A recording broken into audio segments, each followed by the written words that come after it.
حاجیوں کے ساتھ پیش آنے والے بعض واقعات نہایت مشہور اور متاثر کن ہوتے ہیں جنہیں لوگ برسوں یاد رکھتے ہیں۔ میں آپ کو ایسا ہی ایک واقعہ سناتا ہوں جو بہت مشہور ہوا اور جس نے دنیا بھر کے مسلمانوں کے دلوں کو چھو لیا۔ ایک حاجی کا واقعہ سوشل میڈیا پر بہت وائرل ہوا۔ ایک حاجی جو کہ انڈونیشیا سے تعلق رکھتا تھا، اس نے مسجد الحرام میں طواف کے دوران ایک بٹوا دیکھا جس میں بڑی مقدار میں ریال، سعودی کرنسی، بینک کارڈز اور قیمتی دستاویزات۔ اس حاجی نے فوراً بٹوا اٹھا لیا اور حرم کی سیکیورٹی کے حوالے کر دیا اور خود واپس طواف میں مشغول ہو گیا۔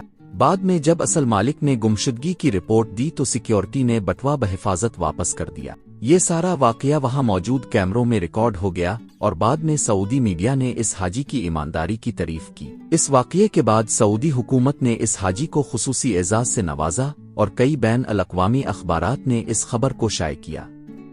لوگوں نے سوشل میڈیا پر اس کی ایمانداری اور خلوص کی بہت تعریف کی۔ یہ واقعہ 2019 حج کے دوران پیش آیا تھا۔ یہ واقعہ ہمیں یہ سکھاتا ہے کہ حج کے دوران صرف عبادات ہی نہیں بلکہ اخلاقی کردار بھی بہت اہم ہوتا ہے۔ حاجی کا کردار ایک نمونہ ہونا چاہیے اور ایسے عمل سے نہ صرف اسلام کا پیغام دنیا بھر میں پہنچتا ہے بلکہ امت مسلمہ کا وقار بھی بلند ہوتا ہے۔ اور اسلامی جانکاری کے لیے اسلام وتھ اے آئی کو فالو